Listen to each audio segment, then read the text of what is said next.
Blog Talk Radio. Good afternoon, everybody, and welcome to Sin's Chat Corner. It is 5:30 instead of 5 o'clock, so I apologize for the 30-minute delay.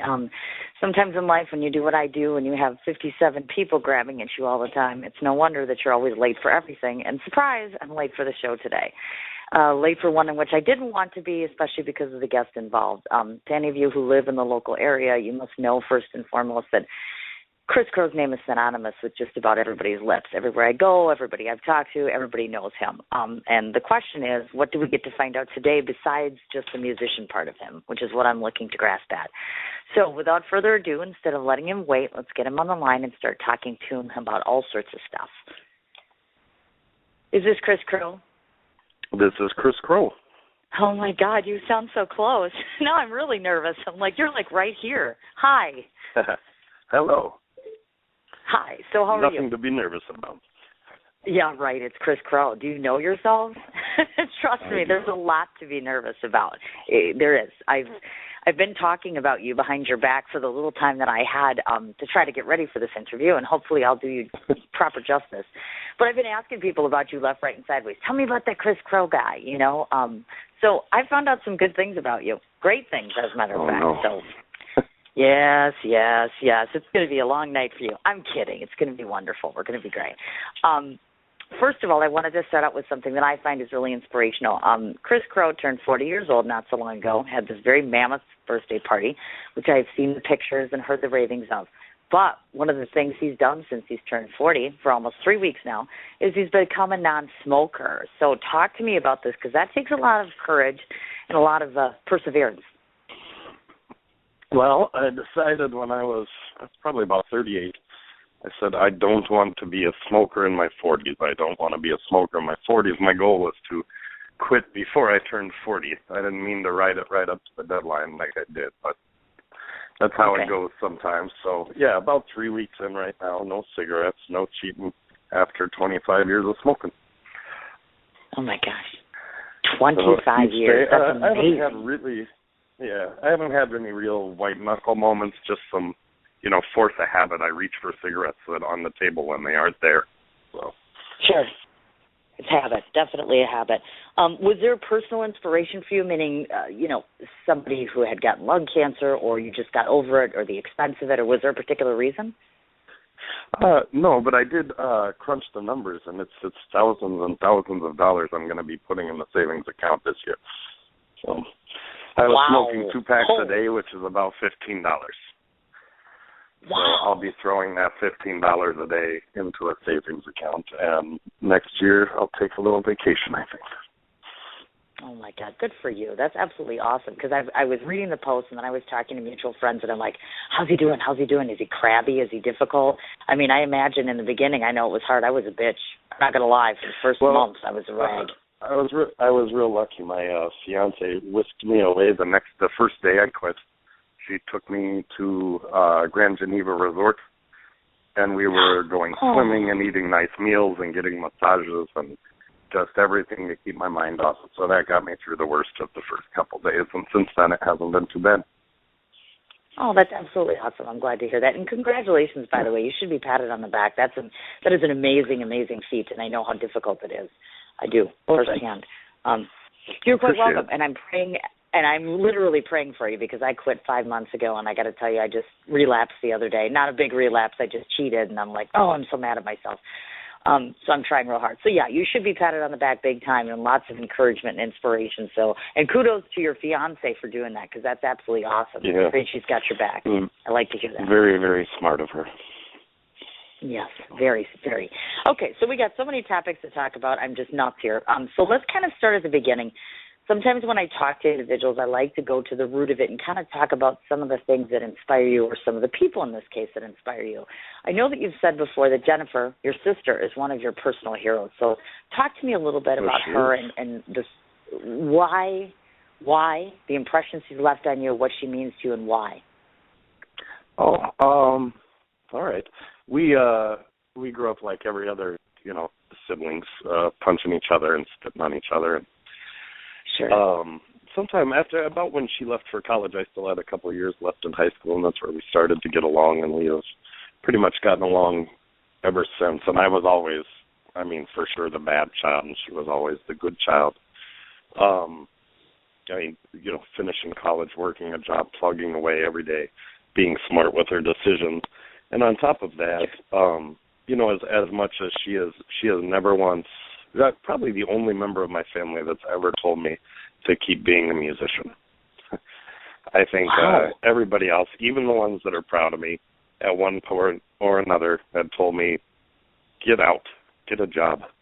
Just really? Get out now. Really? And she's the only one who supported that. On top of that, each year she blisters up her feet and walks 100 miles for cancer research. And just every time I catch her doing this stuff, it just, she can still sort of make me stop and remember how much I love her. She's great.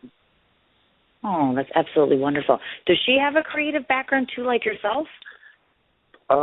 Well, she did some theater, some mimery. She was a mime back in high school. I like to still give her a hard time for that. That's cool. That's very, very cool. And growing up, obviously, for those of you that don't know, Kris, at the meager age of 4 years old, was when he first started playing. And, I find that interesting because I'm like, I remember when my kids were 4 and I'm looking at them, I'm thinking, how are they playing? You know what I mean? Like when you're starting that early on, I know you're tinkering and trying to get your bearings on and stuff like that. At what age did you kind of decide for yourself, you know what, I want to play an instrument. This is the sort of thing I want to do. You mean when I wanted to do it for a living? Yes, correct. Like when you said you're so like, did you have that epiphany? Well, I remember in, it was first grade, and I was sitting next to this guy, Jonathan Welch, and this other guy, Shay Atchison, and we were supposed to draw pictures of what we wanted to be. And I remember they were like a cowboy and an astronaut or something, and I was a rock star. I forget what they wanted to be, but I remember distinctly knowing I wanted to be a musician from teeny tiny. There wasn't many other options. So. I've gotcha. Of course. And for those of you, again, that also don't know, that your father was instrumental in terms of helping you to learn how to play, et cetera. So I gather that he's probably one of the greater inspirations for you as well. Oh, yeah, I love my pops. He's not a hard player. He is a strummer, but he's always enjoyed music, and I grew up on his music, the same way my son grew up on my music. So, certainly. That makes sense. Pass that down to each other. Has there been a point in time where you and your father have ever entertained the idea of entertaining together, per se, sharing a stage, doing a production together? Oh, not really. He lives in Iowa, where I'm from, and I live here. We used to strum together, but he's not strumming as much as he used to.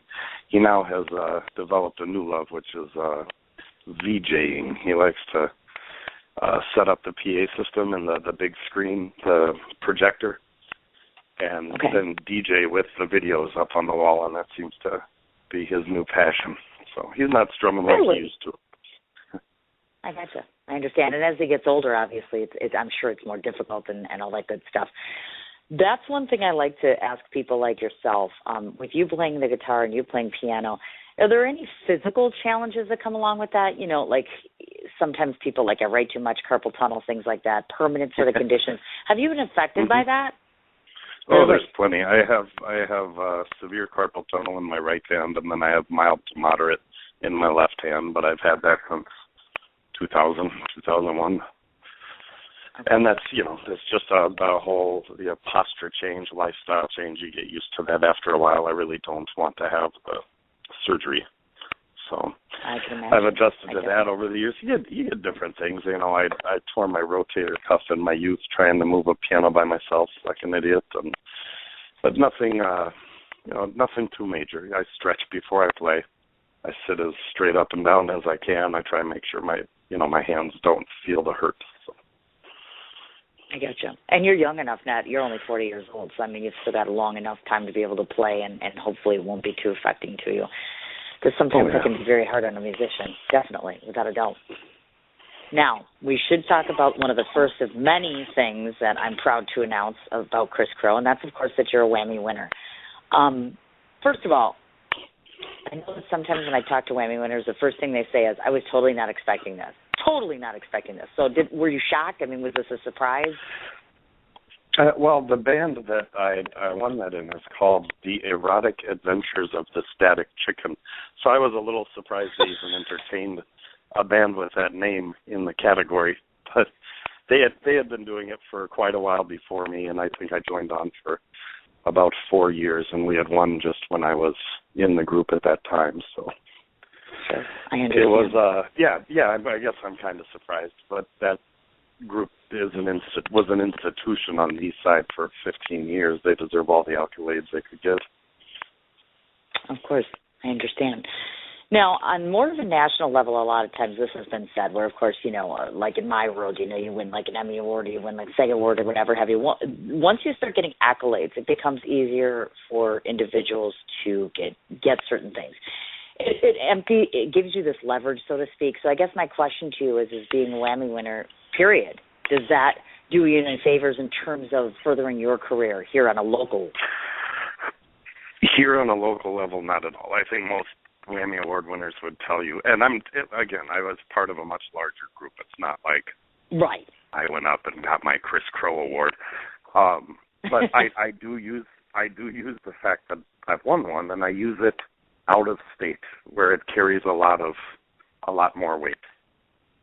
Okay. When you say, WAMI Award winner Kris Crow to someone in Illinois, that it becomes more useful, I guess, as a working tool than in Wisconsin, where they go, I got a whammy. Hell, my wife has a whammy. So it works very well out of state. It doesn't seem to do much in the state because the whammies have been around for so long, and so many people have come through the system and won a whammy. I understand. Got it. Okay. Yeah, that's kind of what I thought, because I've heard that varying opinions on that, and I thought to myself, well, it's a distinction. It's an honor nonetheless, obviously, and so certainly it should behoove you. I know John Clarko's whammies are used as toys for his children. They like to crash their cars into Daddy's whammies. Oh, my God, really? Yes. I mean, it's children, definitely, but no, it's a great thing. It's just, in the state, it doesn't. It's very nice. It's always nice when you get recognized for any effort. But, I mean, for sure, I am not. I know so many people better than me that I feel bad when I get something like that. I also feel good because it's recognized for a lot of hard work, for a lot of years. Sure. So. Oh, certainly. A curse and a blessing. And I have no doubt. Yes, I have no doubt that you've earned that one for sure. Let's talk about your instruments from one side of the fence here, because I'm aware of the fact that you play piano. I'm also aware of the fact that you play guitar. Have you toyed around with playing, or are there other instruments that you play that we're just unaware of? I play a little bit of saxophone in 52nd Street, the Billy Joel groups that I'm in. But even that is just sort of learn the parts needed. Peter Newmer is in that group from Sly and the Family Stone, and the one I jacks and plays with the Buckinghams and whatnot, but there are more horn parts than just his, so I tend to learn those, and I just learn those. But if you handed me a saxophone and said, we need you for a show, I'd say, no, thank you, I'll stay at home. I wouldn't know what to do. I've just taught myself enough to get through what I need to so that Peter's parts sound as good as they need to. Right, I understand.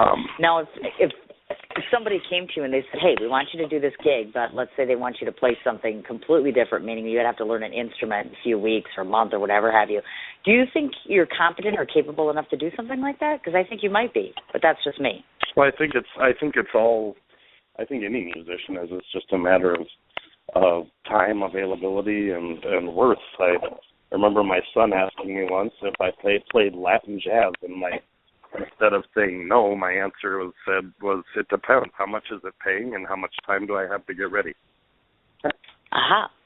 And that's what it is. All musicians are musically inclined. It's not, we gravitate towards our instruments, but I know you had Carrie Cody on last week. If you handed her a guitar and gave her 2 weeks, she'd be strumming away in no time. That's amazing. It's in our blood. Goodness gracious, look at that. Okay, so here's an interesting question, because you're talking to a woman who just publicly, I think today it was that I had stated something like, people would run if I actually sang. And now everybody sings. They sing in the shower, they sing in the car. And I thought to myself, what's the easiest way for somebody who thinks to themselves they have no talent and then entertains the idea of, maybe let's see if we can try this. If that makes sense to you, how does a novice person who knows nothing about music get into something like that, even just for their own selves personally, even if they don't want to play? Do you know what I'm saying? You mean if they don't want to perform live?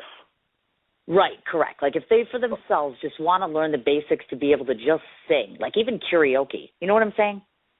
Right. Well, karaoke is a great way to start. I would tell everyone to start with lessons. I try, especially when it's people that just sing and don't play an instrument, I implore them to learn about music as well. You'll find, I'll find at a show, someone will come up and go, hey, I sing. Can I sing? I said, sure, what do you want to sing? They'll give me a song name. I said, okay, what key do you do it in? And they go, I don't know. I go, well, that's probably a good thing to know. There's 12 of them, and we could really throw you off here if you're not. So I would say lessons are probably the best way to get started. And there are some teachers that will teach you incredibly patient. There are teachers in this town that will challenge you, and it's always good to get the knowledge behind what it is you want to do. I'm sure when you started your radio broadcast, you were listening to a lot of hosts, a lot of different hosts, and adopting different styles and trying new things, and you were trying stuff on your own. And that's the way it is with everyone. With everything you start doing, you gotta start somewhere. You need to steal what you can from who you can. You need to apply your own. And you just practice.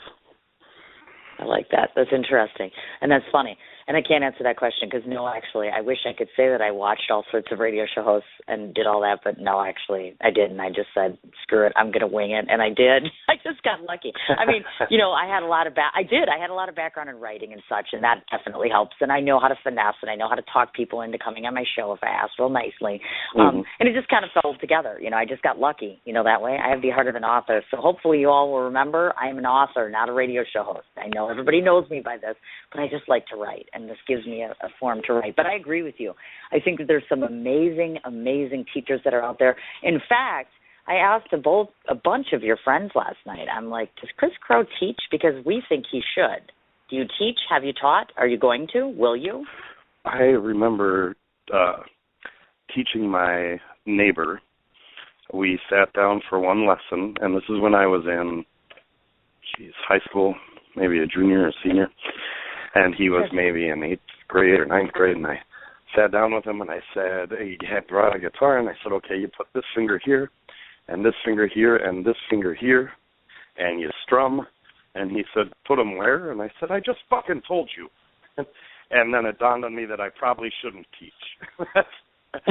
I have a lot of patience for some things, but other things I don't. I lost it immediately. I said, I can't.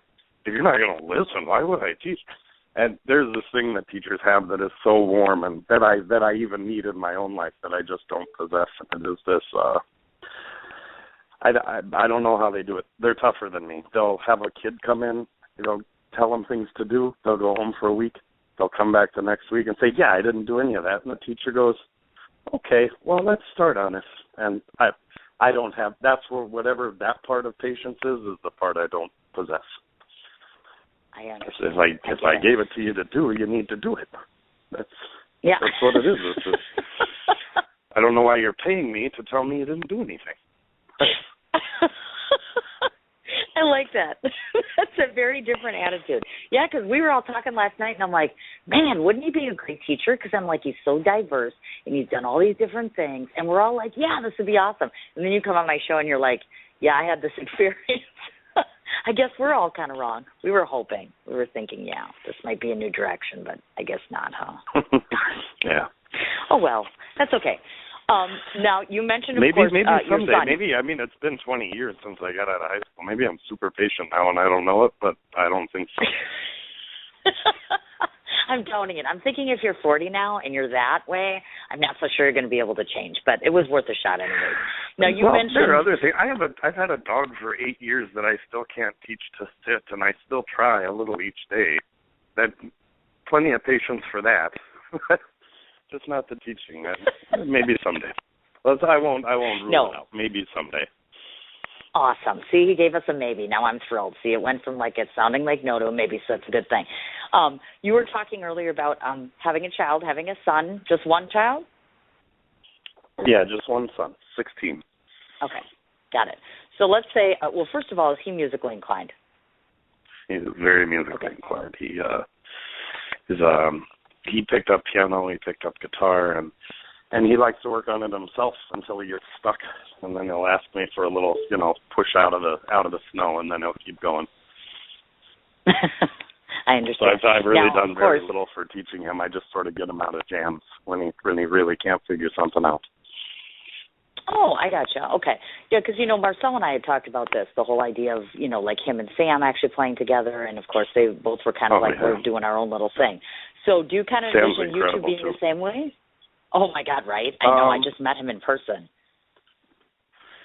I don't know if we will or not. I guess that's yet to be determined. Not yet. Right now, I have much more fun just watching him get all of his accolades for the work he's done.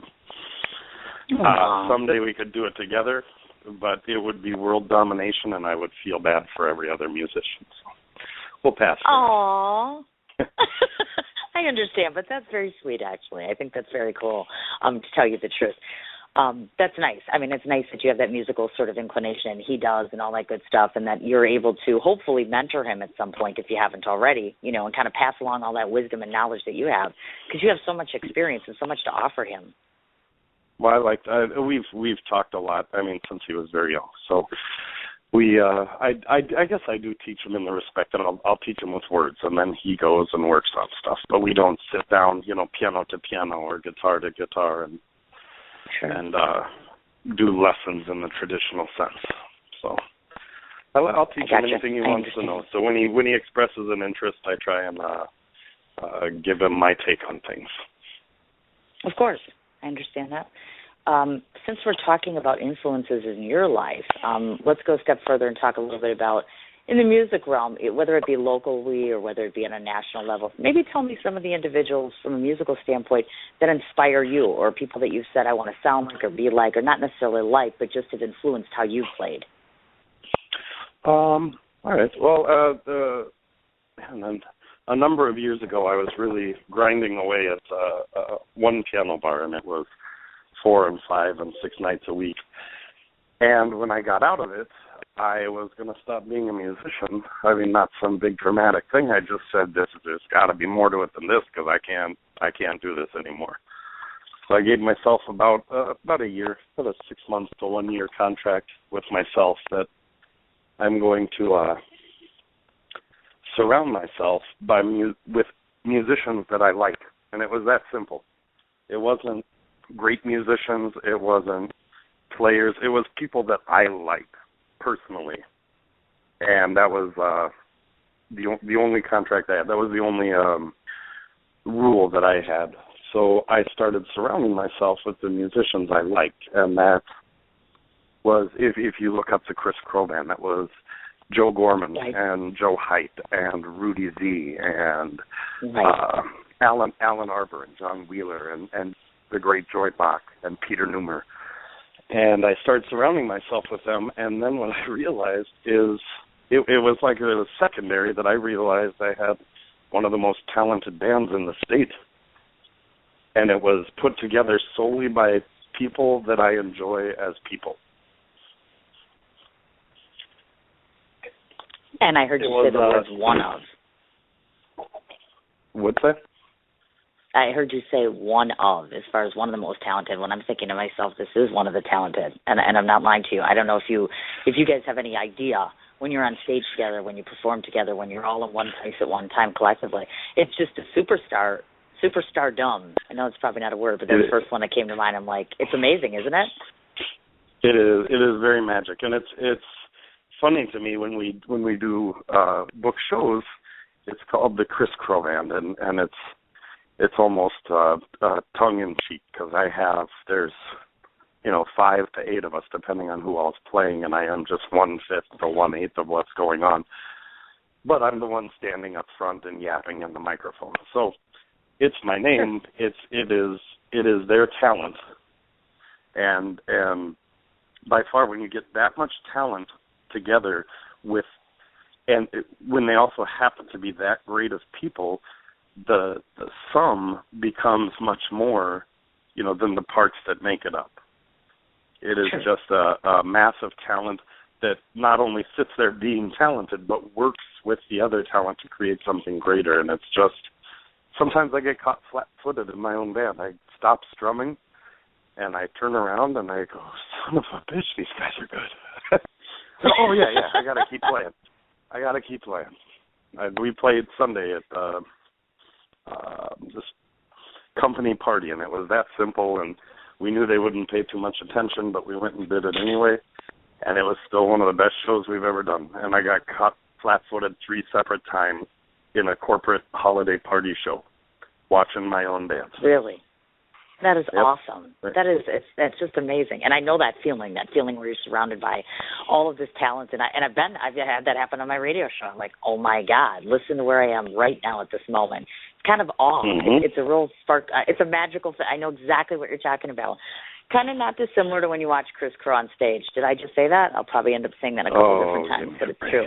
It's true, because you know what? Let me just tell everybody how I first met you. It was Gary Cody, I think it was, that actually tipped me off to you. Didn't really know who you were, had no clue. And in fact, I almost returned to the first place I ever met you at, John Hawkes, which is where my date was supposed to be, but it's now got moved. But I was going to go down there tonight. Well, in any case, I go down there not knowing what to expect. All I've ever heard was that your fiancé was wonderful, and you're this terrific guy, and I have to go check you out. And this is what happened, folks, when I showed up. He was just so, God blessed, genuine and sweet and approachable, and hugged me and talked to me. And I'm like, this guy is awesome. He's freaking amazing. Why? Because not everybody does that. Some people are on a head trip. Some people are too busy. Some people are too preoccupied. And you're not like that at all. I mean, it was just so pleasant. You know what I mean? Like, you just meet someone, you're like, I know I just met them. But it's true. It was very comfortable for me, and I like that. And I think you should know that.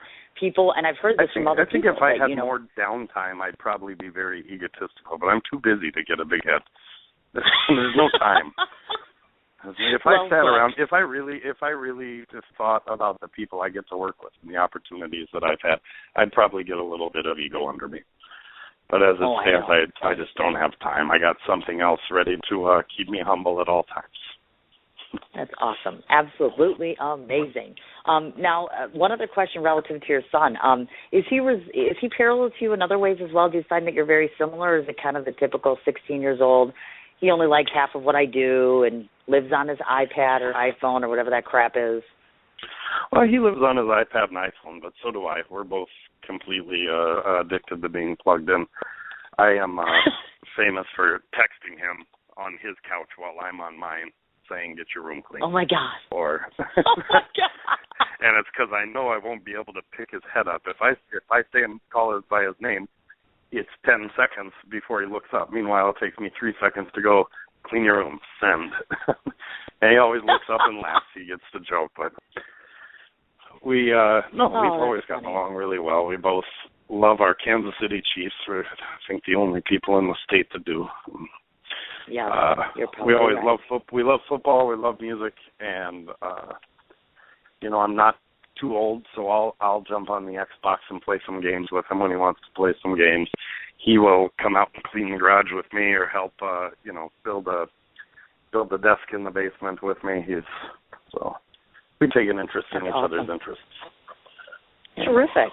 And speaking of which, we're talking about teaching and all that good stuff. I want to cover something. To those of you that don't know, Kris, of course, got his education in Boston at the New England Conservatory of Music, which is one of the, in my opinion, one of the finer schools that are out there. So it begs to ask this kind of question.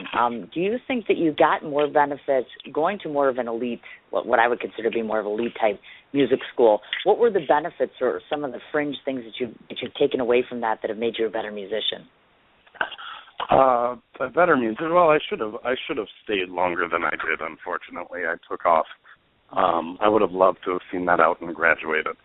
But as far as benefits from them, they're too numerous to mention. I mean, I went from the middle of Iowa to downtown Boston, bordering on Roxbury, Massachusetts.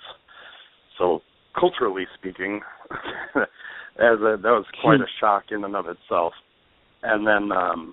Well, on top of that, the school itself, you're right, it is one of the greatest music schools in the world, in my opinion. Right. You can go through and read the alumni anytime you want. But in my time there, it was access. That's was the key of going there, was access to anything. If Yo-Yo Ma came through and was playing the cellist, Mm-hmm. you could, if you went to New England Conservatory, you could just go. It was free. And you could sit with him and answer questions after that. I remember my roommate was a trumpet player, and there's a famous brass quintet called Canadian Brass. And they would swing by, and they would just take us to lunch.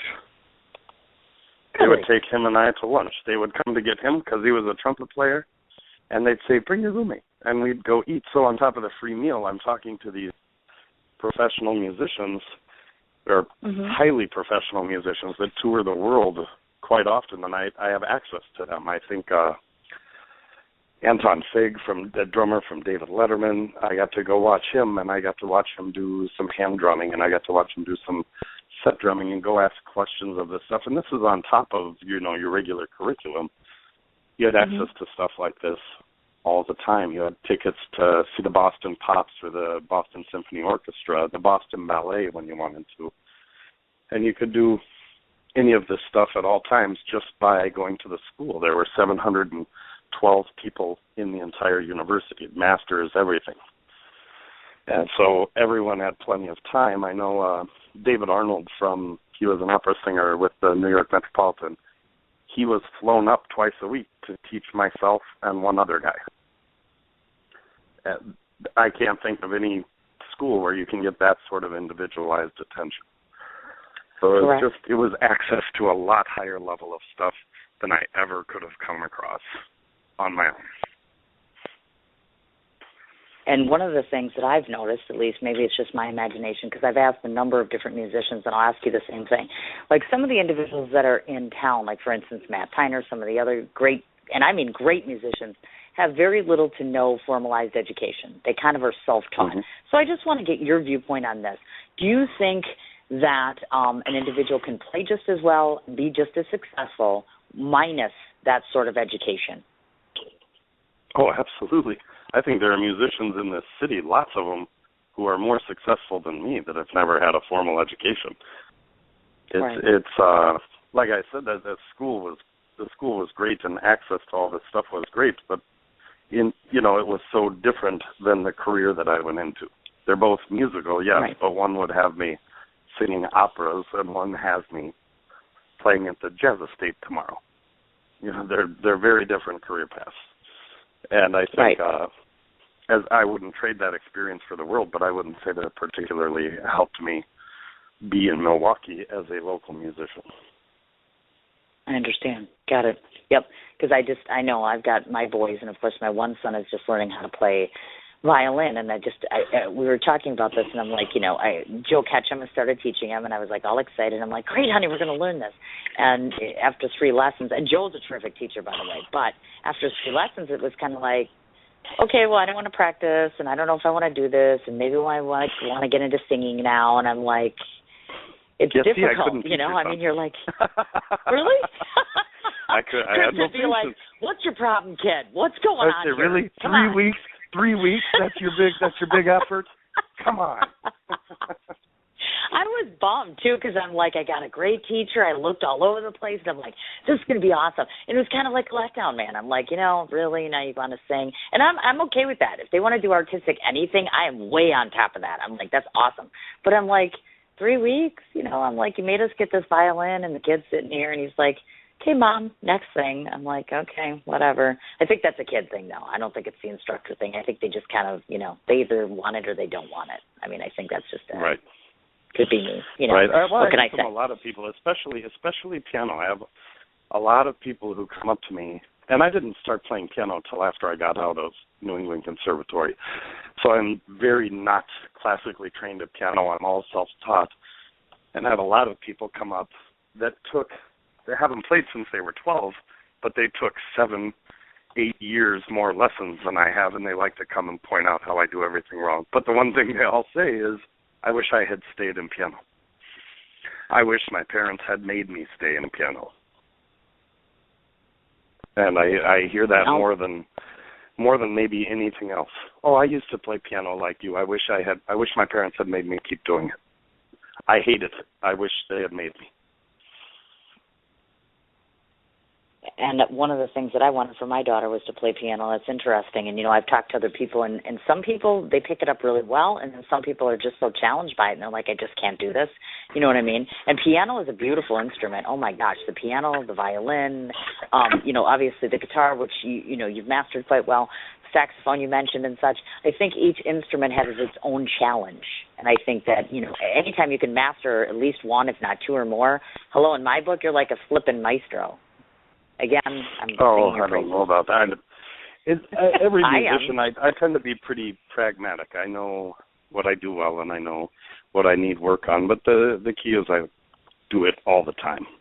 That would be, the difference between someone who wants to do it and doesn't want to do it. It's not gifted to me. It's not. It's not because I want it more. I guess in a respect it is. I just do it every day. If your son's going to pick up his violin once a week, he's going to get better at that once a week speed. You know what I mean? Right. I know what you're talking about. I do. That's all. And I don't find myself particularly talented, but I do get better all the time because I'm still doing it every day. Did you just say you don't find yourself particularly talented? Not any more so than some of the great musicians that are in this town. Oh, it's, I gotcha. I understand. You can ask any great guitar player in town if I've mastered my instrument, and they'll say no. Ask them if they have, they'll say no too. It's just a lifelong goal, and I'm going to ask people about this, to be honest with you. But you can forgive me, but since the name on this show is mine, I'm going to say you're a great musician, and I'm going to keep saying it because I can. Maybe I'll drill it into your head. And if not, I'll recruit my new friend Jennifer Crow to knock it into your head as well, because obviously if you were not great, you wouldn't be on this show. And that's not tooting my own horn. People can come to me all the time to come on this show. I picked you because I wanted to. And that's because you have a talent that other people don't have. And you have a different – we'll go through the reasons why you're different to me than someone else, but that's a whole other story. We're getting to that. So there you go. You're a great musician. Next time you interview, you just say, I'm a great musician. You're quite welcome. There you go. So let's Hi, I'm Kris Crow. I'm a great musician. And I'm a great musician. Cindy said so. See, that's going to be the new motto. You could use that for marketing. It's going to work, man, I'm telling you. I want to flip sides a little bit and tell you guys a little bit about two things that I know that you did, because I knew you were talking about your sister Jennifer and that great 100-mile thing that she was doing for cancer. So let's talk a little bit about a couple of things you've done. Kris Crow has done the Ice Bucket Challenge. This I know for sure. But he also did something very cool with Saloon on Calhoun owner Dave, who I just met, by the way. Shout out to Dave at Saloon on Calhoun. The best. Dave and Janine are the greatest. And he sings.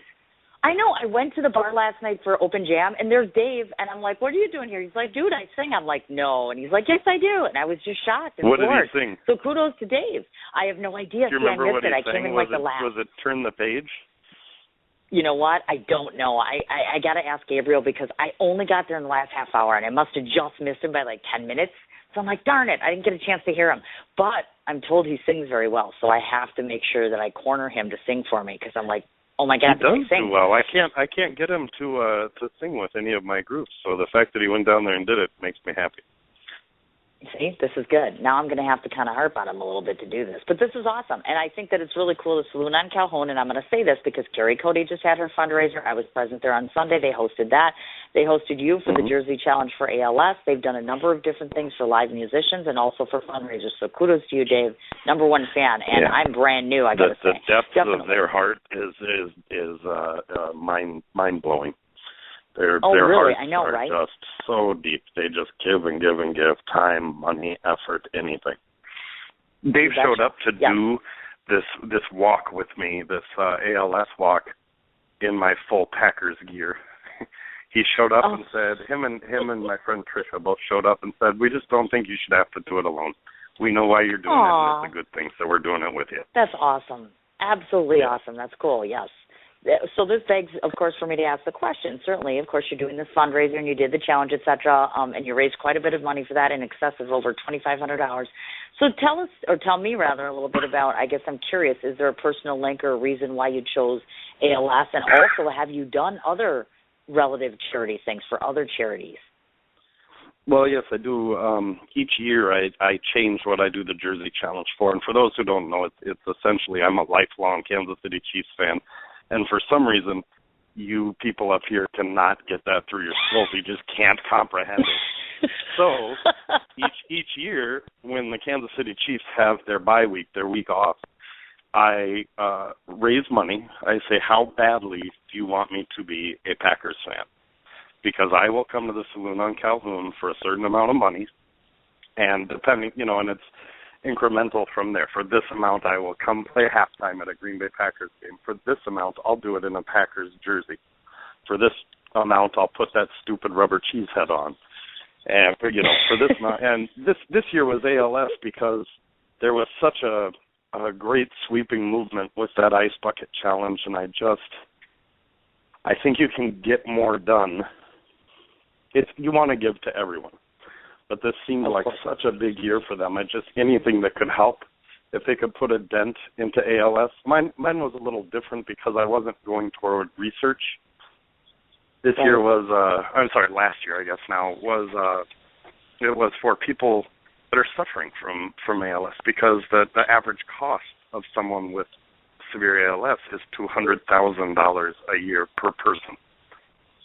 Oh my God. So I tried to put a dent into that locally, and Sure. It was very nice. The local ALS chapter agreed that nothing would go to their administrative costs of what I raised. 100% to help people suffering from ALS in the greater Milwaukee area. So I was very happy to do it. The year before, a friend of mine had lost their cousin very abruptly coming home from third shift on a motorcycle, was struck and killed by a drunk driver. So we raised money to his family, who was just decimated immediately. So I raised, I think for that one it was, I don't remember, maybe $1,500, $16, something like that we were able to raise and help that family. And next year it'll be something different. But the ALS was just, they were giving all this money. I wanted to keep it going, and a lot of people had learned about ALS, and actually, this summer with that ice bucket challenge, a lot of people grew aware of something they had no idea about. Correct. So I figured we could use their new knowledge, and we could do some good with it. And they could humiliate me for certain amounts of money.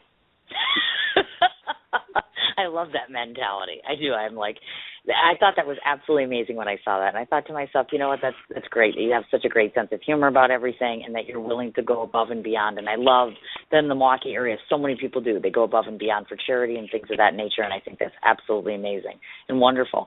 I did want to bring this up because this is just me, the nosy host, having idle curiosity. So I want to know just the incy-wincy little bit more about this, because during the Ice Bucket Challenge, one of the people that you named was, of course, our fine weatherman, Vince Candela. And I was hearing about this whole to-do with Vince Candela. And, dude, I got to tell you, man, I want to know what the hell the story is with Vince. I'm like, the guy keeps talking. And for a while you were talking about Vince. And then I saw this post about it. And I always wanted to ask you, wwhat the hell's the deal with Vince Candela? So give me the short style here. What's the beef? What's the story? Oh, man.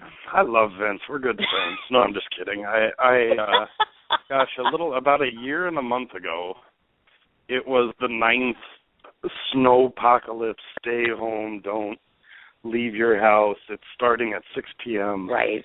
And so I went to my show like I had to. And this was bar opened with bartenders and managers and owners and staff, and like they did all over the city, all over the Fox 6 viewing area, and restaurants, theaters, taxi drivers, all these different professions, all had to go to their jobs, and everyone else sat at home at 6 p.m. and turned into the news. Well, the snow that night started at about 1:40, 1:35 in the morning. That's when the storm hit, as I was pulling into my house after sitting at a show for no one. And I'm pretty even-tempered, especially in social media, because that is I need to represent myself well there. I need to be calm. You Okay. can't, as someone with a public job, you can't get on there and blow up about every little thing. But I had finally, I think, reached my limit, and I specifically called him out. I specifically told him that what he's doing is hurting commerce, and he's hurting all this other stuff, and it's not fair to the people who are dependent on, post-news broadcast business.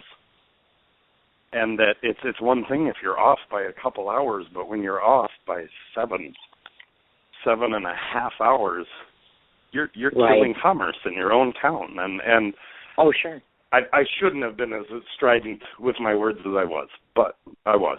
Okay. And Okay. what I found was that every single person that has to work after 5 p.m. started crawling out of the woodwork and saying, thank you. Oh, thank you. Wow. Now, what I did wrong was tag him and tag Fox 6 and Fox 6 Weather. It was all of them. It wasn't Fox in general. But, Sure. He was the one I was watching, so I was particularly angry with him. So I'm tagging him on Facebook and I believe on Twitter and some other social media outlets while I'm ranting. And, Oh, my. and I forgot about it, and I went to bed and I woke up. There were just hundreds and hundreds of likes and comments and right on. And I went, oh, well, I didn't mean to, be a leader. I was just trying to bitch a little. I'm not trying to. So the next day I had gone to see the Kansas City Chiefs play at a place out in Brookfield where 4 or 5 of us meet for each game and watch. And they were losing really bad, and I was drinking beer. And I got a call from a blocked number, and I answered it, and I said, hi, this is Kris Crow. He said, hi, Vince Candela, Fox 6 Weather here. I said, okay, who is it? It was Vince Candela, and he told me, I mean, among other things, that he nailed that forecast, and although he's sorry that I feel that way, he'll be retiring in 2 years and 2 months, and I won't have to worry about his poor forecasting anymore. And the only thing he will miss is having to respond to things like this. Wow. So maybe it was the fact that I was 3 or 4 beers in, or that the Chiefs were losing, but Right. As soon as I got off, I typed up as much of that conversation as I could remember, and I put that right on up there.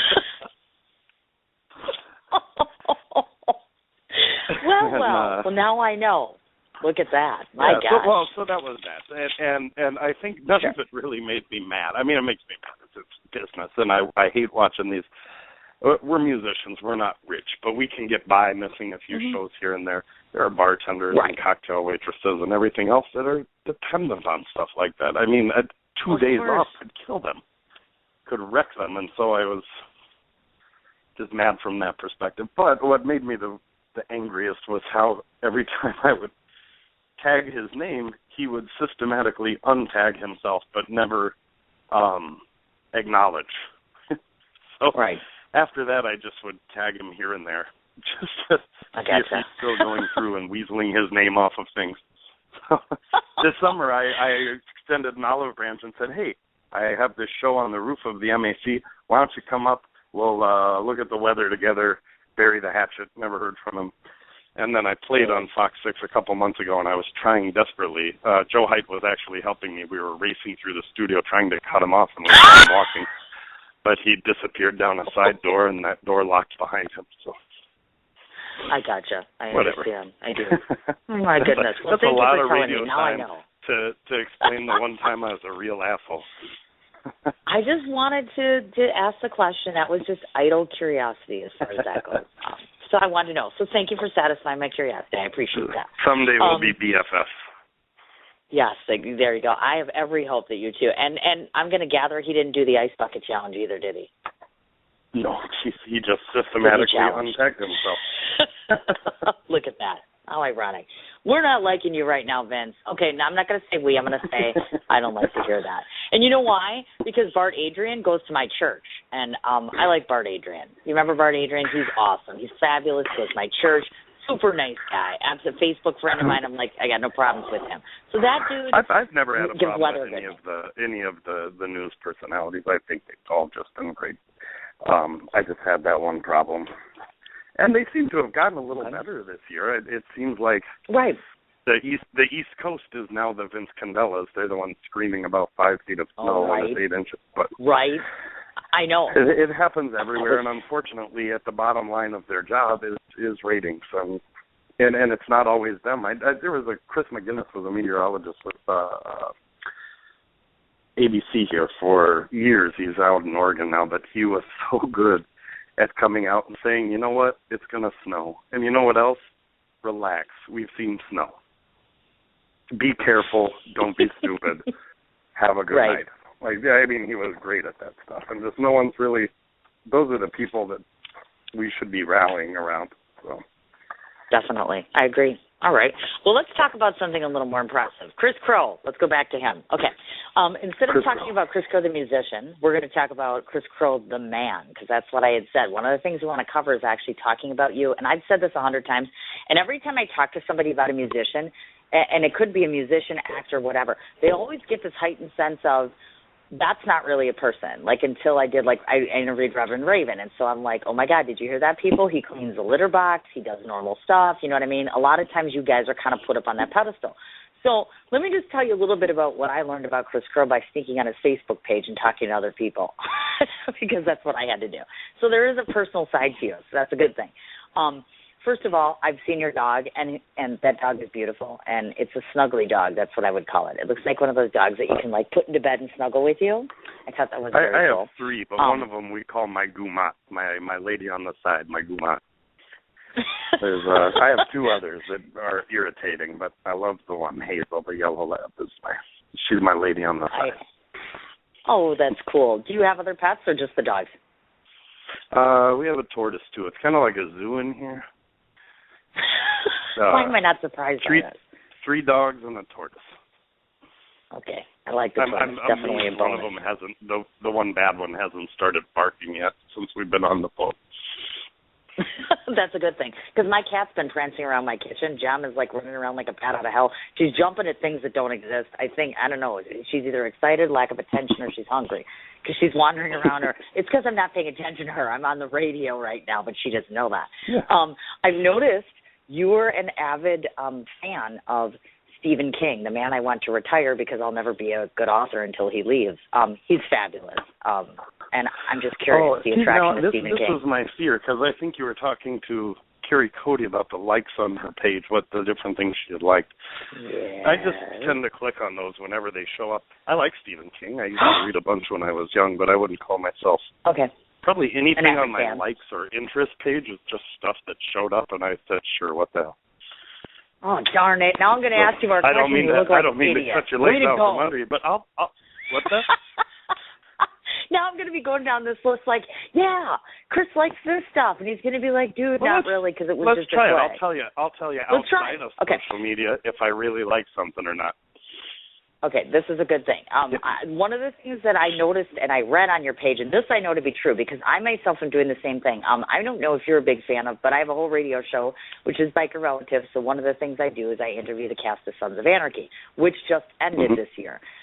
So I noticed that you had put a notation out there yourself about looking for, and I too am doing the same thing. Have you found new television shows? Because SOA is gone now.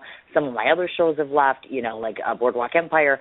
Things like that. Have you found new things that you enjoy watching? I mean, that is assuming you have any time to watch. Oh, no. No, I don't. I think we're just miscommunicating. I'm actually looking for weekly shows to play. I used to play at John Hawk's every Wednesday. Yeah. So I was just sort of throwing it out there to musicians if they knew who was looking for weekly shows at the moment, because my weekends are full, and my weekdays I have time to sit here and go off about Vince Candela. So now we are in 2 separate directions. But I would happily talk TV with you. What's that? Yeah, because I'm looking for new people to interview, because a lot of times, like I said, I do locals all the time, but of course I do celebrities, and of course I do different people. And so when I do my homework, I'm looking for new shows, you know what I mean, to watch. But on a coincidental side note, when we're not on the air, let's talk about a place that I think would put you on as a, oh my God, weekly show. Or you, meaning you perform in a weekly show. A gig is what I'm trying to say. Yeah, so we'll talk about that. There we go. But no. But in terms of... talk about TV. I do have my shows that I love, for sure. Okay. So what is Kris Crow doing when he's sitting at home and the boob tube goes on? What's he watching? I never watch actual television anymore. I'm always on Netflix or on demand, because I've given up on commercials. I don't know, favorite show would be Arrested Development, bar none. That is one of the smartest, funniest shows I ever saw come on television. I was mortified when they took it off, and I was super excited when Netflix added a season years later. They picked the show back up. It was dead, and everyone had gone on to be famous, and they brought them all back together to do another season. It is one of the funniest shows. I of course, like every other human being that watched it, loved Breaking Bad. I just started The Wire, which is, everyone screams about The Wire, so I decided to give it a chance. Yeah. I'm only one episode in. I started it the other day. Okay. And I've heard I need to watch all of it. Right. Oh, exactly. Somebody told me The Shield. Somebody else was talking about Justified. I heard that was a really good show, like all the FX shows. My son told me to watch Justified. I haven't done it yet. Yep. I've heard good things. I do one of the, at least, go ahead. No. That's all right. Justified. Yeah, Walter Goggins is in that show, who used to be on Sons of Anarchy, of course, and some of the people from Sons have been on that show, which is nice. I also heard, American Horror Story, of course, because I'm one of those weirdos that just does that sort of thing, and I watch that sort of crazy You know what? stuff. I like it. Every time I watch it, though, I watch 5 episodes, and then by the 6th one, I go, no, I don't like it. Yeah, I know love what you're talking about. The first half of every American Horror Story season. The first half. It's like, we only get that far, and then, no, we don't like that anymore. No, but I hear what you're it's saying. like when there's questions and something horror and spooky about it, and then it gets, you know what, though, I haven't finished this year's season with the clown. The missus will not tolerate any clown horror in the house when she's around, so I need to watch it in her off time. I was just going to say, right, because I can tell you my daughter is obsessed with the clown thing. I think people are there are a lot of people afraid of clowns in general. I think back to Stephen King, I think for a lot of it, it's from the movie It. That's where it started for a lot of us. Yes. From the book and the movie It. That is one of the creepiest clowns ever. And but I'm actually excited to watch this season. I have it downloaded. I just have not gotten past like the second episode or so because I can't. When I do have time to watch, if the missus is home, I don't watch clown horror I understand in what her you presence. mean. No. But the thing is, too, definitely keep me posted on that because, I'm a huge fan, and I only watched the first or second myself this year, and Twisty the Clown is just freaking me out. I'm not going to lie. The story I don't think is as good, and the clown is freaking me out. So it's kind of preventing me from watching it. So we'll have to do Cliff Notes. Do you remember the first season they had that lady from Friday Night Lights. She's just an incredible actress. I forget her name. Oh, I love her. Connie Britton. Yes, I love her. Yeah. Oh, she's an incredible. I watched that whole Friday Night Lights show. I watched every episode because her and her husband on that show are just such great actors. I made it through this high school drama. I watched every season because of their acting. But I remember it being so spooky and original and incredible, and they're doing it on TV, and how neat is that? And it, it's a story that gets to evolve instead of like a normal horror movie. But then by the last episode, all these ghosts are hanging stuff on the Christmas tree together, and I said, come on. Right. I'm out. I should have stopped halfway through the season because that's when I started going, what? I understand. I do. I get it. That's fine. Now, the other personal thing that I wanted to get to before we kind of move along and talk about your musical history and, of course, your current bands is I don't want to be too invasive. So just tell us a little bit about how long you've been with your missus and how you guys met. I always like a good love story, so I'm just curious to hear how you all met and how long you've been together and just kind of tell people that. Because unfortunately, I haven't had the pleasure to meet her at a gig or other places. So I'm kind of curious myself, if you don't mind. Yeah. Well, she used to come to shows, and I used to have people get on stage so that I could go stand over by her and watch them play at my show. So I could go stand by her, and then I had heard that she liked the song "Walking in Memphis" by Mark Cohn. So I went home and I learned that song the first night I heard that. I stayed up till about 4:30 in the morning trying to put my own spin on it. Then I didn't see her for a while after that, but I had that in my back pocket. And when she came back in, I played it, and she said, "Oh my God, I love that song. I've always wanted to hear somebody do that song." I go, "Oh, you too? Really? I love that, yeah." And I played it all cool. And then she was dating a guy at the time, and then they had, so I didn't do anything untoward toward her. I just waited. Then they broke up, and I waited quite a few months, and I called her at her place of work that she owns and said, "Hey, this is Kris Crow. Just so you know, you're welcome to come to my shows. I haven't seen you since you and so-and-so broke up, but you're welcome to come to my shows." He no longer comes to my shows either. It's not like you'd run into each other. And Right. She showed up that night, and I faked being drunk. I said, "I am so drunk, I can't go home now. Would you mind getting in a cab and going grabbing some late-night breakfast with me?" And she said, "No, that's fine." And so I completely conned her into going to have some breakfast with me. And then we cabbed it back. And then she said, "Are you sober?" I said, "No. Can you give me a ride home? I live out in Wauwatosa." So I made her give me a ride home, and I talked to her the whole way out. And then I ran in the house, and I called her like a ninth grader. And I talked her all the way home, back to her place on the east side from my house. And she went in, and we just talked into the, late, early morning. And we've been together since. That's it, 9 years. Wow, it's been that long. I didn't think it was that long. I guess that's why I was wondering. That's awesome. That's amazing. Yeah. That is. People always ask me when I'm getting married. I said, "I've been married since my second date. I don't know what you're talking about." I love that. That line is awesome. That's just cool. Well, great. Thank you for that. Wonderful. No problem. Well, I'm glad I got to talk about her a little bit. So there we go. So now let's talk a little bit about you from the past up until the point where you are right now. I'm just going to give a kind of an overview to the people that are listening about Kris. You've played and, of course, toured with other individuals besides the current bands that you've been in, some of which include 40 Thieves, Freshwater Collins.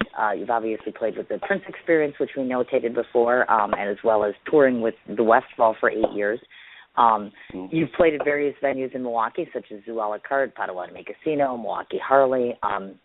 You've also, as you mentioned before, you've appeared on TV show Morning Blend, which is our local, place here. Oh, those girls are the best. Tiffany and I know they are. I love Tiffany. She's absolutely amazing. Yes, I want to ask a question about that first. We'll start right there as far as the Morning Blend. We'll back up because that was your television appearance. And this I try to ask to a lot of musicians, and I ask myself the same question, which is why I do what I do right now. There are a lot of times when I speak to musicians, either in person or other places, you're very fortunate in some ways, more the elite for being on the Morning Blend, because as you know, there's just hundreds and hundreds of musicians in the city, and very few that get opportunities like that to be on, television, radio, etc. Do you think that in Milwaukee that there's a reason for that? Do you think that there's just too many musicians and not enough forums that are allowed or afforded? Some people tell me that it has something to do with, there's favoritism. I've been told that. Sometimes there's people telling me that you have to be around for a number of years. Do you know what I'm saying? I'm just curious in terms of if there is that set criteria or there are just not enough forums for you musicians. Well, I'm not sure. I don't know if I would say favoritism. I don't know that I would say it's probably nothing negative. There's just so many musicians, and really for some acts, for some of the acts in town, it would actually be a detriment for them to go on a show like the Morning Blend because they're trying to keep it so real. Or to me, I'll do it anytime they want me. But to be honest, I mean, it's been 2 or 3 times, and it's just it's been a fluke. They needed somebody. They asked me to come do it. I came and did it. Joy Bach, who sings in the Kris Crow band, I'm assuming who put our names up for that because she is a guest host there sometimes. Right. And she does, when they have those panels where they ask questions about, I don't know, Brad Pitt's mustache, hot or not. They have her up for that stuff. So that was our in to get on there. But it's I mean, as far as the morning blend is as great as those ladies are, and as nice as it is to have any of that kind of exposure, it's not really a make or break thing. I hope there's no musician sitting around saying, man, I'm not making it because I haven't been on the morning blend. Right. The fact of the matter is I have had 2 responses from being on the morning blend. The first was someone saying, I liked your show this morning, so I got on Facebook and liked your Facebook page. And I said, thank you. And I had another one that said, you really stunk it up on TV today. And those are the only 2 responses I've had from being on TV in the morning. So, wow. Don't worry if you're a musician somewhere feeling left out. Say, out of all my appearances, it has generated me, 1 positive and 1 negative, so a completely neutral response. Gotcha. I understand. Yep, that's why I figured I'd throw that out there and ask, because like I said, I always get varied opinions, so it was, I was just curious, of course, asking that. Yeah, I was a little nervous the first time. I had been on TV before, but never in that sit down and answer questions ways, and those ladies are just great at making you feel great and at home, comfortable, much like your show. Oh, my gosh, I was just going to ask that question. I'm sitting here thinking, oh, shit, is this the part where he's going to say, not like Cindy, who's had 50 million questions and made it so awkward and uncomfortable. My ass is like, oh, God, great. Now he's going to go tell everyone, she sucks. But no, wait, you listened to Carrie's interview, so you were prepared ahead of time. Every time I finish an answer with you, I look back and go, man, I answered that for a long time. And it's funny, because one of the things I heard last night were, don't worry, you ask Kris a question, he can talk. That's exactly what they said. They're like, he can talk. That's right. Well, you're doing fine. Still has me beat, but not by much. Oh, my God. Now I'm curious. Okay, Jennifer, now you have to come on my show just to talk to me so you can prove your brother right or wrong. Let's talk a little bit about the bands like I was talking about in terms of if you're looking back in all the history of all the numbers of different bands, and this is not necessarily, well, I guess we can include your current bands as well. Out of all of the ones that you've been in total, name the one band that you think that you've grown the most in and that you've accomplished the most in. Those are probably 2 different ones. The one I grew the most in was the Westfall because we were young when we met, and we grew together. We all had a promise, you know what I mean, when we got together, and we all had talent when we were done. Sure. We those guys still, it was a 3-piece. It was organ, bass, and drums, and the bass player, Matt Turner, he's with Sam Yanis, formerly of the Bodines now. And Jeremy Kuzmiar is a drummer around town who's just a phenomenal drummer. But we haven't played together in years, and it doesn't matter. If you put us on stage, it would take less than a second before we were starting a song together. Really? We have that type of musical relationship and still do to an extent. And when you grow with people like that, that's by far where you grow the most. In situations like that, the most success, I'm not sure. Maybe Alter Ego, I guess, in terms of local success. It plays, we do, all the festivals, St. John's the Annie and Summerfest and Briggs Owl's Walk and all of sort of the larger festival gigs. I do all of those with Alter Ego. And that's probably where the most success is. Gotcha. I understand. One other key point to note was I notated that you opened for Journey with a band called Familiar Looking Strangers. What was that experience like? Great. Of course, Journey's one of my hands down favorite people. So I'm thinking, oh my God, he opened for Journey. So you met Steve Perry and those guys, and how was that? And how is that varying from now? Because when you're opening for Journey, there's thousands of people. You know what I'm saying? Versus your normal crowd. Well, I thought it was really neat. It happened a couple of days before Joe Height, who's just an incredible musician in town, couldn't make the show, and he said, "Hey, if there's this group coming in from Liverpool, can you learn their parts and sing harmonies and do this stuff?" I said, "Sure." He said, you can do it? I said, yeah. He said, cool, I'm going to set it up right now. By the way, it's next Wednesday, and you're opening for Journey. Oh, I feel like I should go home now and start working on it. The keyboardist, guitarist, singer from Journey, his name is Jonathan Kane, and he is just amazingly talented, and he also cracks the whip in that band. He makes them all practice and over and do vocal warm-ups and vocal cool-downs, and there aren't many pop music heroes I have, but he's definitely one of them. And one of the neat things is I'm back there with these guys from Liverpool who are incredibly nice, but I can't understand. I only understand about 30% of everything they say because this Liverpool accent is so deep. It's not that cutesy Beatles accent that people use. It is thick. And so I'm back there not understanding them, and then Journey shows up, and, Steve Perry doesn't actually sing with them anymore. He left in the early 90s. There's this wonderful singer, Arnel Pineda, who sings with them now. But each one of them, Arnel wasn't there, but each one of them, one at a time, from Journey, made their way over to us without being asked to, without anything, and just said, hey, so you guys are opening for us. What's the deal? And then they go, oh my gosh, you guys talk funny, and I'd listen to them, talk to them. It was really nice. Neil Schon, the guitarist, the famous guitarist Neil Schon, came over, and he was talking about, and back when he played with Santana, like in the late 60s, all the way up to, and just because he was drinking espresso. And he said, yeah, that's my drug of choice nowadays. And he kind of talked to us.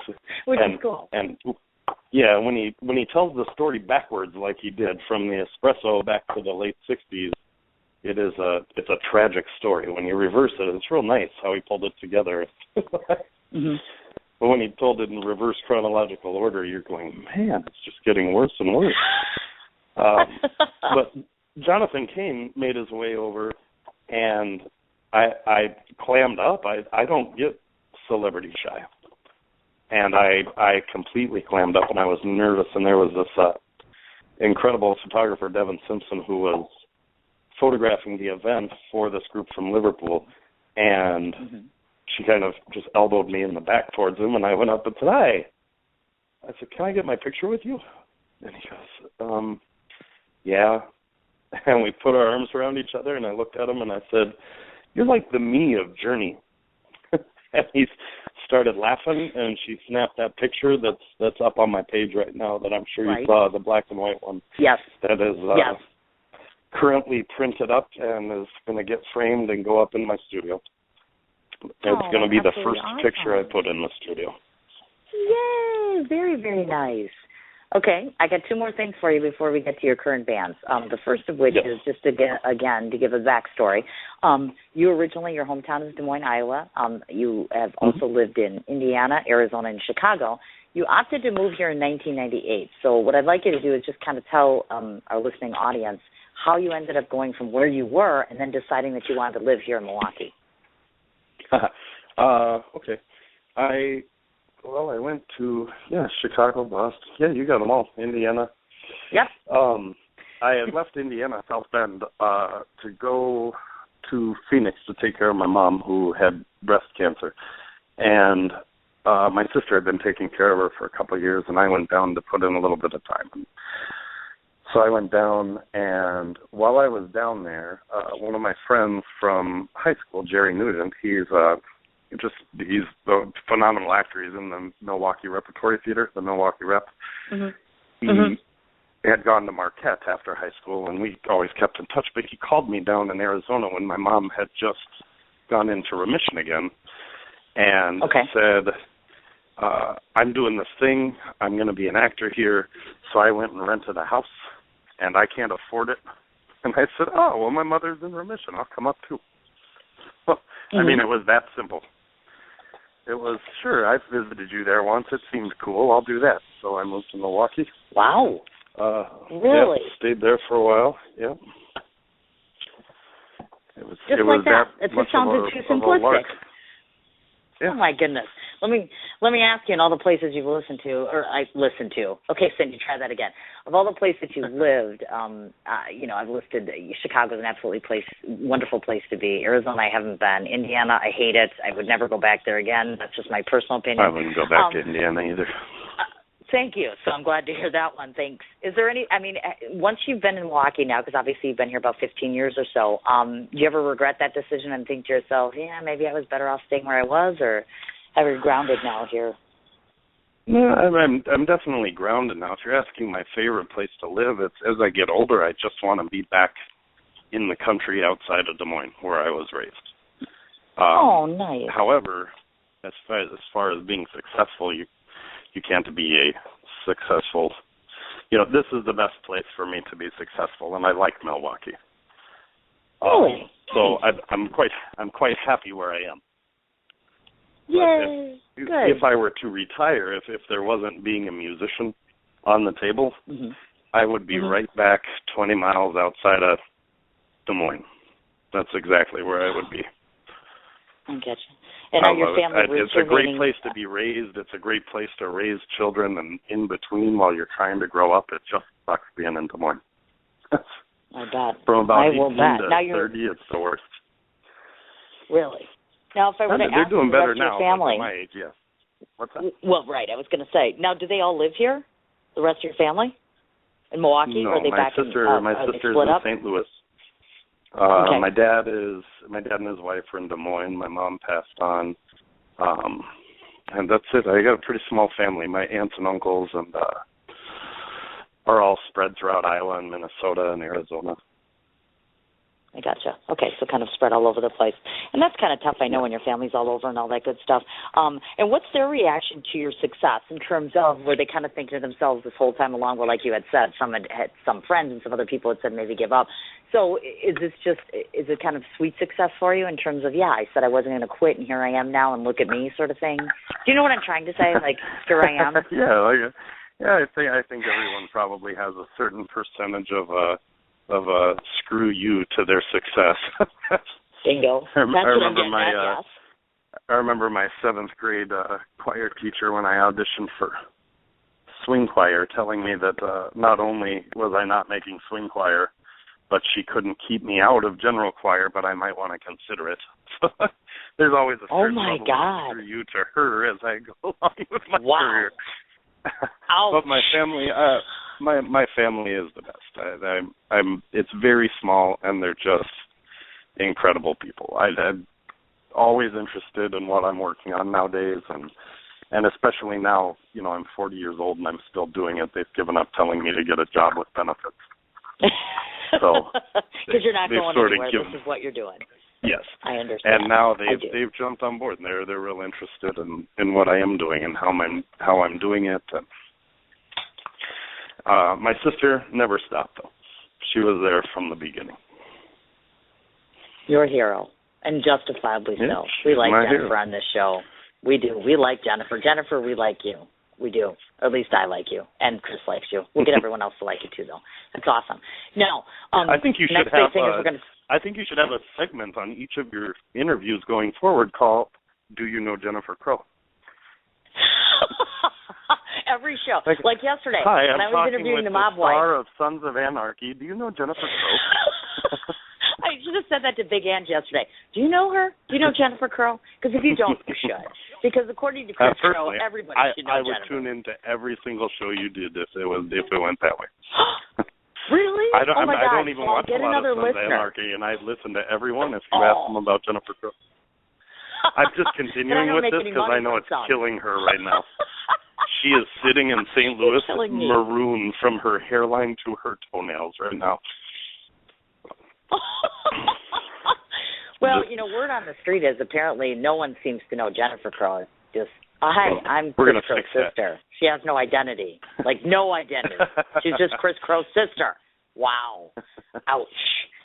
Okay, moving along there. Before I forget, let's cover this ground. First of all, I should tell you this, and I will tell you this now before the end of the interview comes.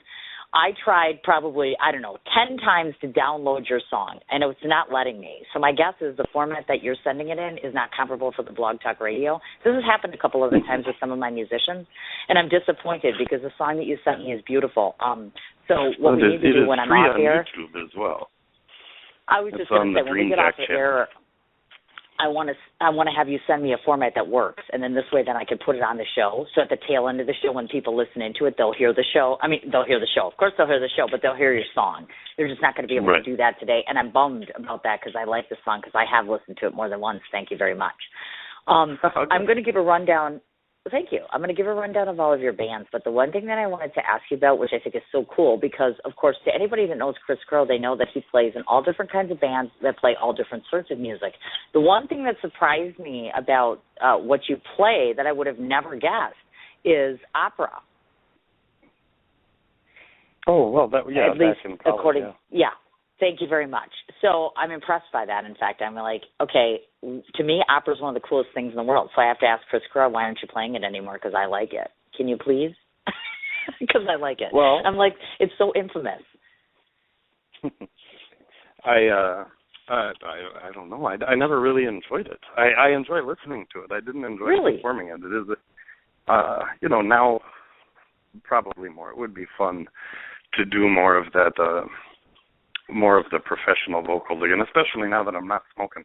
A couple more months, I'll do anything you want to tell me to sing. But Yay! At the time, I was out at that Conservatory of Music, and I was, I guess, fulfilling an obligation, which was to sing these operas, to study opera. But I was taking in any other experience I could possibly take in while I sang my opera. Gotcha. And, of course, the other component is, in case I didn't mention it, was the musical theater, because you had done that before. Any inclination on your part to maybe toy with doing that at some point? Because I could picture you doing that. Or am I just off base? I would only do it again if I was part of Carrie Cody's Godspell reunion, because that was always my favorite one that I was in. Oh, yeah. Really? Not with her, but cool. I'd totally do it with her.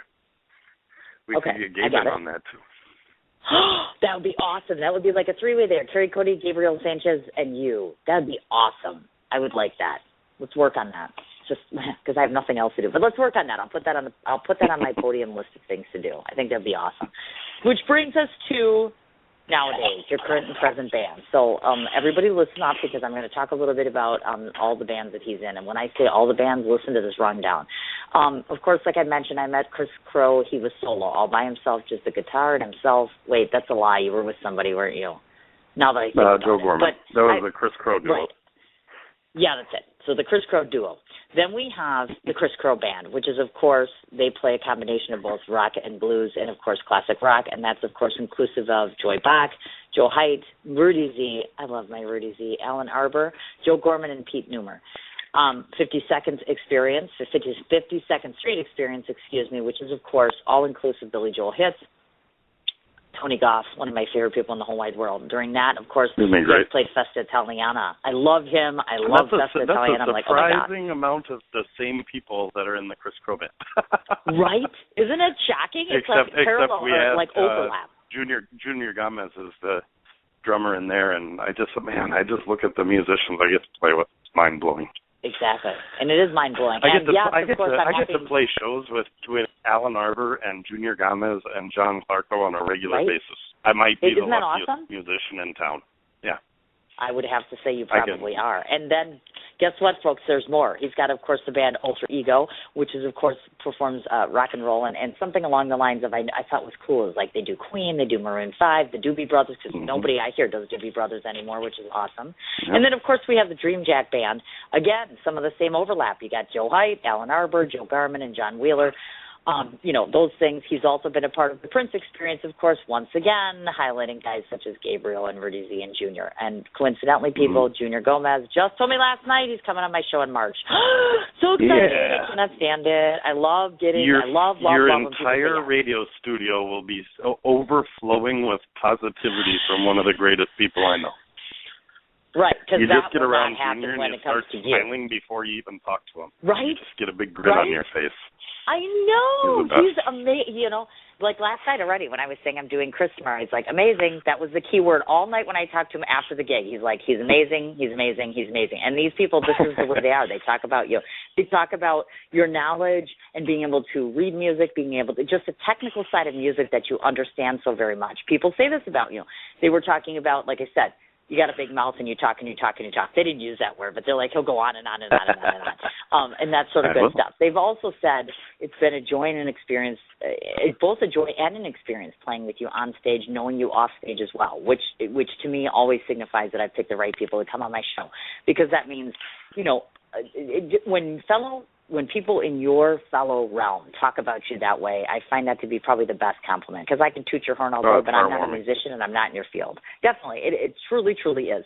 So the one big question I want to ask you about in terms of all of these local bands, you know, obviously you've got a list of 5 or 6 that are on here. So 2 questions come to mind with this. First off, do you prefer having the overlap, meaning playing with the same musicians time and time again because it's become mainstay and it's become easier for you and you have building relationships with them, versus playing with somebody that's an unknown? And then second of all, looking down the list of all these different ones, would you say to yourself at some point in time, you know, I'm inundated here and I kind of need to maybe simplify things and maybe cut down the bands? Do you know what I mean? Not that I think you should, but you know what I mean? To most people, yeah, that's a lot. that is the cut down list. Oh my list God. You're looking at a band that's after I decided 2 years ago that I really needed to trim out some of the bands. It was a couple of years ago, and I think it was something like 280 shows that year. And I just said, I had to pull back the reins a little bit. I don't even have time to practice. I can't feel my hands. I don't know. From day to day, I would open my basement doors in the studio where I keep all my equipment, and I would stand there going, what the hell show? What do I need? I don't even remember what I'm playing and which band I'm playing in today. Oh, my God. That's amazing. So you're looking at wild. The trimmed down list. Oh, my gosh. Well, okay, so much for that. As far as playing with the same people, I love playing with anybody. I mean, really, I really do. It just so happens that you know, Alter Ego needed a new drummer, and I immediately said, Junior Gomez. There's nobody else that can lay that stuff down like him. And that was Peter Newmer bringing me into Alter Ego originally. It was, hey, the keyboard player is leaving, and it's sort of work handed off to each other, but it's become so much fun. But if you notice with the Kris Crow band, I really enjoy that, because that's all of those guys that I play with, I know what they do. I watch Joe Haidt play piano and sing at bars in the corner and quick and get the song done, the next song. I know Joe Gorman plays at all these weddings on Saturdays, and it was a place that I could take all these people I love and give them a place to open up and do what they do. Because, okay, I'll take a quick solo. I go, I don't want a quick solo. Solo until your fingers bleed, and then we'll go to the next thing. And it's been nice giving them an opportunity to really expand on what they do. So exactly, and they're all amazing. And I can say firsthand that I know that I've seen 1, 2 of them, maybe even 3 of them. I'm disappointed I haven't seen Prince Experience yet, but I'm hoping to get to that. I know I will, obviously, because Gabriel's coming on my show next week, so I have to step it up. I'm like, God, the level of quality. I'm excited. You know, you start with Carrie, then we've got to you, now we're going to him, now we're going down to all these other guys. I'm excited, and I'm flattered. I'm flattered that people say yes to me, because you'll have to ask Gabriel for his secret crunk cake recipe. He makes some cake, and he'll bring it to your birthday or something, and the stuff is like rum cake, but we call it crunk cake because you can get addicted and be like a cake addict on the corner after you've had a piece of this cake. There's something in it, and he has yet to give me the recipe, but maybe he'll give it to you if you put him on the spot. Oh, my God, yes. I totally will do that. I know that sounds horrid, doesn't it? But I totally do. I'm all about putting people on the spot on the show, as you know. You listen to Carrie, of course, and I threw a few dingers in there because I'm like, just for shits and giggles, it's one of those things. But I've been very kind to you, I think. So I think we did well. I do. I think we did well. Very kind. A couple quick things. Well, thank you. There's a couple quick things that we have to go over, because otherwise I'm going to keep talking to you another half hour. And this poor man at this restaurant, my date, which is a rarity because it never happens, I do actually have a date. That means I have to finish your show to get to it. So we've covered everything except for a few things. What are you doing? I know. He's like, Man, he was sitting here. Hey, there's no reason that the guy can't wait. If the guy can't wait because I'm doing my radio show, what does that tell him? I'll just say, you know what? You know Jennifer Crow. That's what I'm going to say. Do you know Jennifer Crow? That's what you should ask him. You should be like, I was talking to Jennifer Crow. I'm talking to Jennifer Crow's brother. And you don't know who she is, but you better know. And if you want this date to go well, you better learn. And by the way, you better go check out Kris Crow. That's terrible. Okay, before I forget, a couple business things. I'm going to go through the rundown, so please listen first. Facebook-wise, you have your personal page. You have the Kris Crow Band page, Alter Ego fan page, 52nd Street page, and also the Dream Jack Band page. You can be found on YouTube and Reverb Nation. I found out today, and yes, I'm following him. He's on Twitter, and that's at Christopher with a K, Kristopher, Crow, and that's all together. And then as far as websites go, www.kriscrow.com, www.alteregofan.com, www.dreamjackband.com, and 52ndstreet.com. Am I missing anything? I don't know. I'm going to say no. I don't know. I think you got them all. You never say that on a radio show. No, I was petting my dog. Sorry, I was petting the good dog. Wow. So basically, let's see. We're doing a radio show interview, and he's petting the dog. Not paying attention to me. You're getting ready for a date. No, I'm not. I'm talking to Kris Crow right now, okay? I'm not doing anything but talking to you. In about 5 minutes or so, I'll be getting ready for my date. So back off, buddy. What can I say? I just want to make sure that we're not missing anything because a lot of times, I want to go through the list and make sure that everybody can find you on social media because everybody's social media savvy nowadays. You know what I mean? That's where they go to look at everything. I mean, constantly. You know that. Well, I'll make it real easy. If you go to Facebook /musician Kris Crow, you can write me a message, and I am more than happy to tell you anything that may be missed, but I don't think you missed it. Okay. I kind of figured that. I try to be real thorough as far as that goes. The last thing I want to mention, of course, is upcoming stuff for Kris Crow. February 7th, you're going to be at AJ's in Muskego doing the dueling pianos with Joe Height. February 14th, you're going to be doing solo why can't I say that word? I think it's Tuscan for some reason, but it might be that might be my inner Star Wars nerd. No, it is. It is Tuscan Hall Banquet Center. The 27th of February, you're going to be out solo at the Bridge Inn in Grafton. And then February 28th with Alter Ego, you're going to be at the Q Club, which is, of course, Timmy Dunn and Pewaukee. The great Tim Dunn. Yeah, I know, the great promoter, Tim Dunn. I need to get Tim Dunn on my show. That's another one. He's got to come on my show, too. I know, right? I mean, I literally could spend a whole month just interviewing every musician and every promoter in Milwaukee. Literally just a month alone. But I don't have a month. So you got in here, and I'm so excited. So now the last thing that we do, and you know what the last thing I do is, don't you, Kris? The last thing I do is I get to tell you what I think of you. And it won't be longer than 5 minutes, or my date really will kick my ass. And I mean that in a nice way. Okay, so these are my impressions. He's laughing. He's just like, good thing the date's only 10 minutes away. So I'm like, you know what? If I'm late, if the guy really likes me, he'll wait. And if he doesn't, well, there's a gig. That sounds bad. Don't worry, buddy. There's a light at the end of the tunnel here. Exactly. So let me give you my impressions of Kris Crow so that you can finish your lovely evening, and then I can go and say, hi, Jennifer Crow. I'm kidding. I've already said hi. And I can get pretty for my date. So these are the impressions that I have along with other musicians that I've spoke to or people that have ever met you and all that good stuff. So this is kind of our overall cumulative look at you. As I mentioned before, the very first thing that some people have said about you is that not only are you a big talker, but you're big on the level of expertise, and you're also big on your level of playing. You speak your mind, but you speak it in such a way that's not rude, but yet it's also informative, and sometimes it can even be for the betterment of other people. To use the word amazing to you, somebody else has already used that for you, so I'm not going to do that. The word that I'm going to use is I've become acclimated to you, acclimated to your music, acclimated to hearing about you, and acclimated about seeing you in each and every one of those bands. My problem with that is that I feel as though there's all this talent that you use in all these different bands, but I don't see enough of you, if that makes sense. Meaning that you're all over the place, but yet I think that you're bound and destined for even greater things than what you're doing right now. I find you to be an approachable individual, and for musicians, that's a great quality to have.